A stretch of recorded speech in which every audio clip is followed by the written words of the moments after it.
जब आप किसी दुकान में ऑनलाइन पेमेंट करते हैं तो क्यूआर कोड स्कैन करने को कहा जाता है। इतना तो सभी जानते हैं, लेकिन अगर आपके खाते में आपको कोई पेमेंट आना हो और कोई आपको ही कहे क्यूआर कोड स्कैन कीजिए तो भूल कर भी मत कीजिएगा।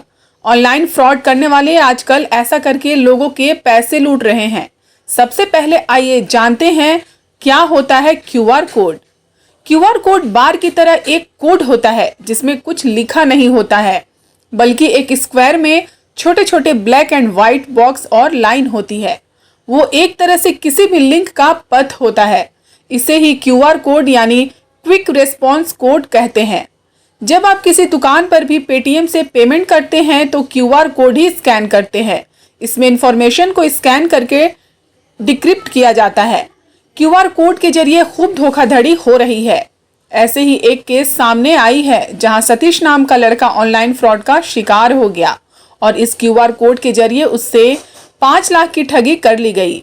ऐसे में आपको भी संभल कर रहने की जरूरत है और किसी भी क्यूआर कोड को स्कैन करने से पहले जरूर उसके बारे में पता कर ले। क्यूआर कोड से सुविधा तो होती है, लेकिन इससे गलतियों और धोखाधड़ी की आशंका बनी रहती है।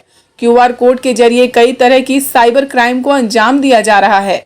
लिहाजा आपको 2 चीजों को ध्यान में रखना चाहिए। अगर आपके अकाउंट में कोई पेमेंट आना है तो किसी क्यूआर कोड को स्कैन करने की जरूरत नहीं होती है। सिर्फ किसी अकाउंट में पेमेंट करते समय क्यूआर कोड स्कैन करना पड़ता है। अगर आप इस ध्यान में रखेंगे तो आप इस तरह की धोखाधड़ी के फंदे में फंसने से बच जाएंगे।